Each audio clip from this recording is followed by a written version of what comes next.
Eto na!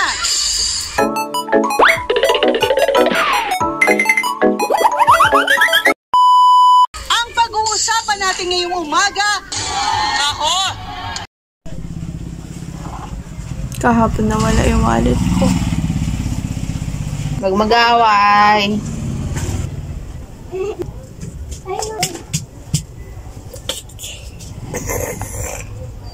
Dito kasi rin. Masira ah. Babalik na ako. Sisilbing patunay kung bakit special din sila kagaya natin. Nakakala ko na. Noong high school pa lang po ang layo sa amin. Po? Pamuhat ng maipro sa amin tungkol sa lugar na yun. Ha? Tawang may-ari noon. Habang yung babae na pero hindi raw natinag. Pinatapos yung hotel doon. Paunti na lang ng paupag ng gusali.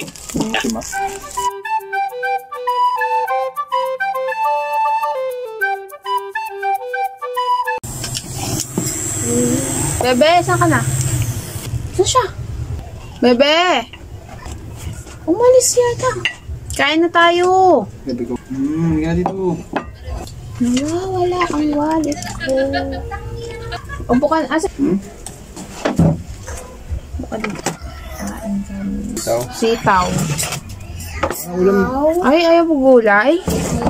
Bakit? Hindi ka kumakain ng gulay? Ito lang sa'yo. Kalabasa. Ito sa'yo, yan. Kumakain na ka ng kalabasa. Ito. Adobong sitaw. Adobong sitaw.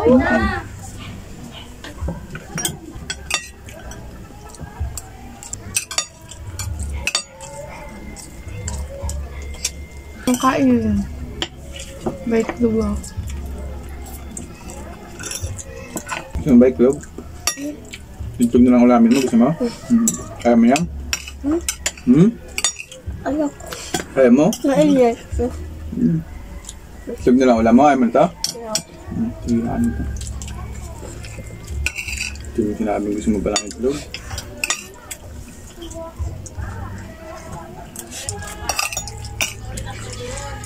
May iwan si mga bata. Mga bata.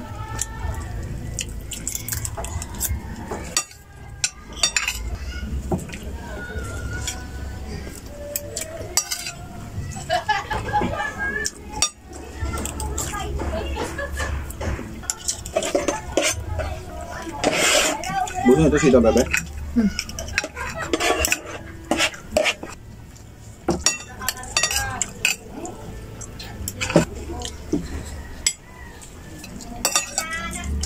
Ganyan na. Bagyan na siya kalak.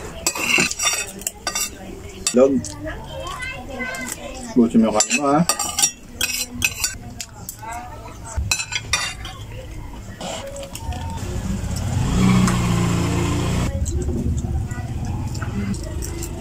Doon yata sa bayo, sinusubuan ka pa eh. Ah, hindi na. Ganyan ka rin kumain doon. Ikaw lang mag-isa? Opo. Hindi ka lang. Hindi. Ay, hindi. Pala, mas gusto niya pala itlog kaysa daw yung ganisa. Sus, mahayaw sa'yo pa. Ayaw na? Kumakain ka ba ng manghang? Opo. We. Opo. Ako kumakain. Ano yung kaya? Manghang din. Yan. Mainit. Dun sa inyo, mainit din ba? Hindi, may tiktan. May. Sabi kasi wala pa akong kuryente. Tapos na ikaw? Ay, hindi ka pa tapos. Tignan mo yung plato ni kuya at saka ni ate. Walang kanin. Dapat pagkakain walang kanin. Ganun po yun. Yung tamin eh, may kanin. Ay, may kanin pa sa plato nyo? Opo. Iubusin ka pa, no? Dapat ubusin mo. Iubusin ka pa to.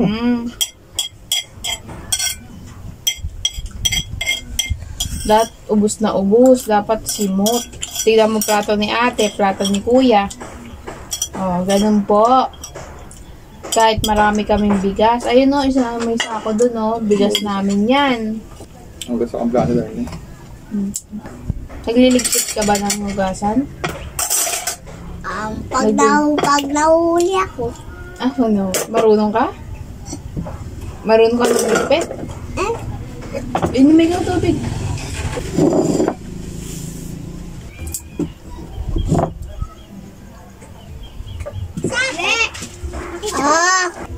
Mamayang hapon pa ba?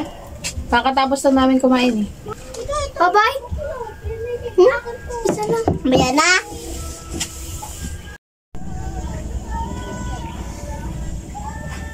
Oh.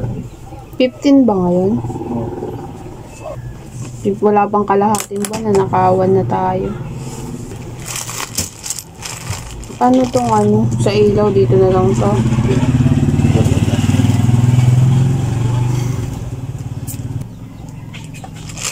Nawalan tayo ng 13, di ba?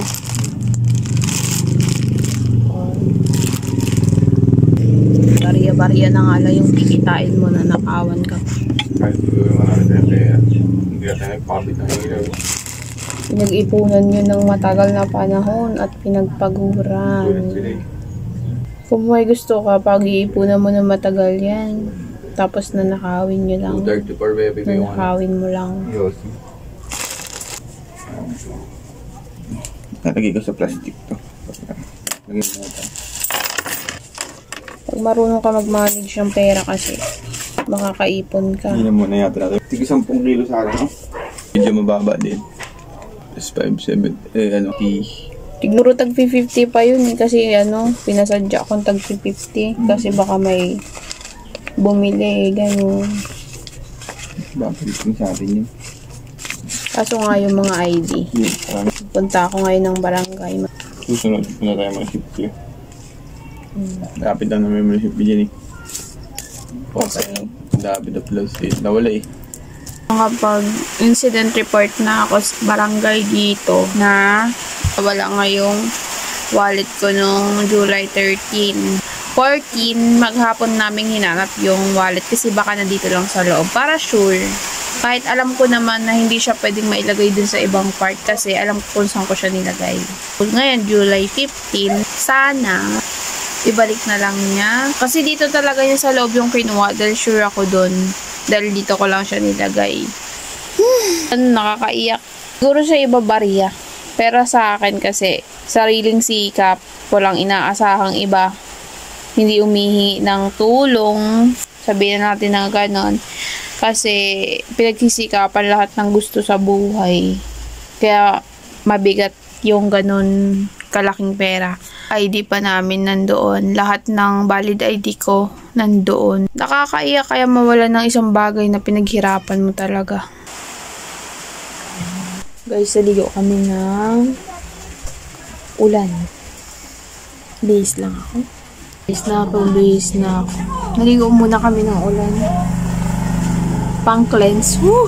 Sabi nila, hayaan ko na. Huwag ko na masyadong isipin. Kasi, mas malaki daw yung balik nun. Pero hindi ko iniisipin eh. Iniisip ko. Paano yung taong gumawa nun? Ano mangyayari sa kanya?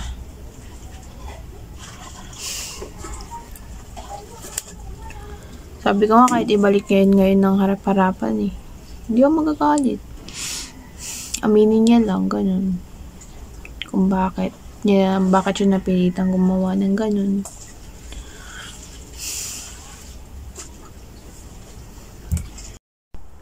Guys, habang naghihiwa ako, nararamdaman ko lakas ng ulan. Naririnig ko pala. Ang lakas niyan. Naghihiwa kasi ako nung binili namin dun kay ante. Ano siya para tingnan? Sobrang lakas niyan. Bebe, pasok na ikaw! Ayan na! Lakas yan.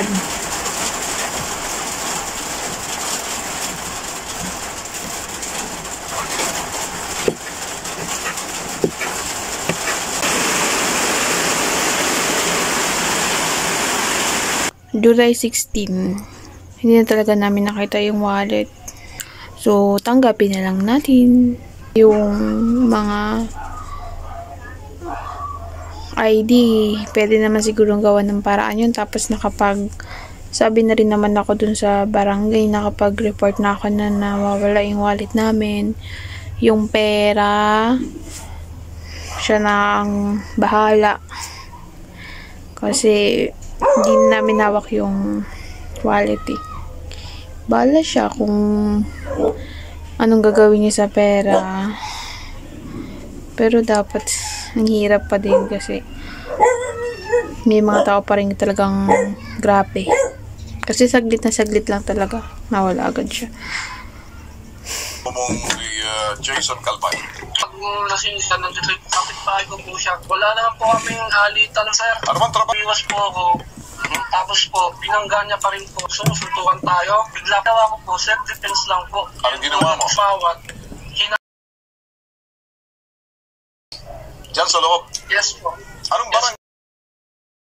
Video yung animalan niya rin ang testigo dito sa loob ng mga kanya. Pero una sa lahat, ng neto at paghanga sa mga tao.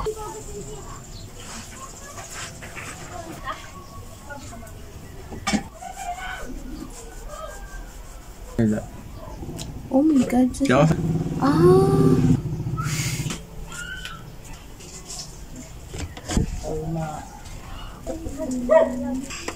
$18 na. 5 days na yung wallet natin.